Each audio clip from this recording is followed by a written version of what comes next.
अर्जुन ने ऐसा क्या किया जो उर्वशी ने दे दिया किन्नर बनने का शाप? फिर कैसा छूटा पीछा महाभारत कथा? इंद्रलोक की अप्सरा उर्वशी अपनी खूबसूरती के लिए विख्यात थी। वह अर्जुन को देखते ही मोहित हो गईं और उन्हें प्रेम प्रस्ताव दिया, लेकिन अर्जुन ने इसे ठुकरा दिया। महाभारत के युद्ध से ठीक पहले अर्जुन अपने पिता इंद्र से मिलने गए। जब वह इंद्रलोक पहुंचे तो इंद्र ने उन्हें राज सिंहासन पर बैठाया और अप्सराओं को निर्देश दिया कि वे उनके पुत्र का ध्यान रखें। उर्वशी इंद्र की प्रिय अप्सरा थी। वह देखते ही अर्जुन पर मोहित हो गईं। खाना पीना छोड़कर दिन रात अर्जुन के सपने देखने लगी। उर्वशी का सौंदर्य चिरस्थायी और अविनाशी था। हर कोई उसके प्रेम में पड़ जाता था।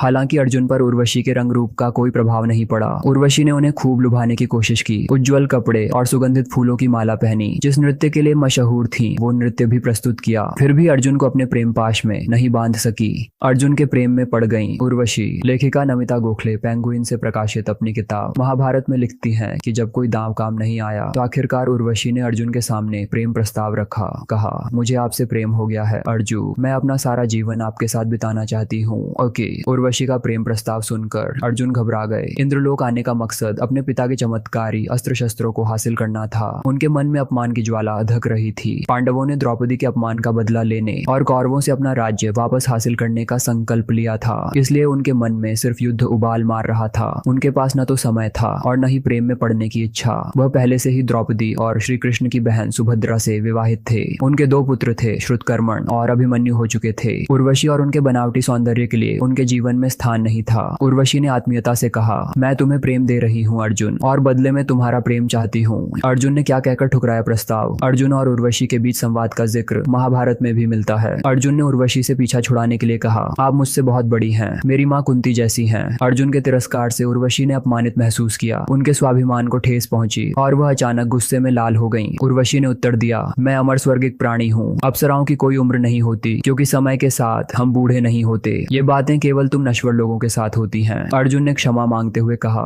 मुझे खेद है उर्वशी, पर मैं तुमसे प्रेम नहीं कर सकता।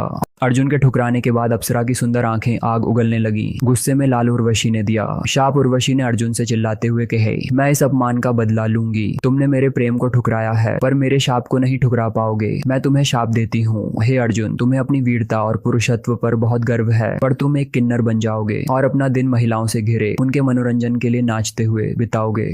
उर्वशी के शाप से अर्जुन परेशान हो गए। वह भागे भागे अपने पिता के पास गए। इंद्र ने कहा, कोई भी उर्वशी के सौंदर्य का विरोध करने में सक्षम नहीं है। शाप वापस नहीं लिया जा सकता, पर मैं उसे मनाऊंगा कि वह इसे सिर्फ 1 साल के लिए सीमित कर दे। संभवतः भविष्य में तुम्हारे वनवास के 13वें वर्ष में उर्वशी का शाप तुम्हें कौरवों से छिपाए रखने में मदद करे। नाश कैसे छूटा शाप से पीछा? इस उत्तर से अर्जुन को कुछ राहत मिली। इंद्र ने उर्वशी से अपने पुत्र को क्षमा करने और शाप पर पुनर्विचार करने का अनुरोध किया। वह मान गई। हालांकि वह अभी भी अर्जुन के इनकार से नाराज थीं, पर शाप को 1 वर्ष तक सीमित करने का आश्वासन दिया। अर्जुन ने अपना शेष समय अमरावती में गंधर्व राजा चित्रसेन से नृत्य और संगीत कला सीखने में बिताया। वनवास के 13वें वर्ष में उर्वशी का शाप उनके बहुत काम आया। डिस्क्लेमर, इस खबर में दी गई जानकारी राशि धर्म और शास्त्रों के आधार पर ज्योतिषाचार्य और आचार्यों से बात करके लिखी गई है। किसी भी घटना, दुर्घटना या लाभ हानि महज संयोग है। ज्योतिषाचार्यों की जानकारी सर्वहित में है। बताई गई किसी भी बात का क्रिएटिव लाइफ व्यक्तिगत समर्थन नहीं करता है।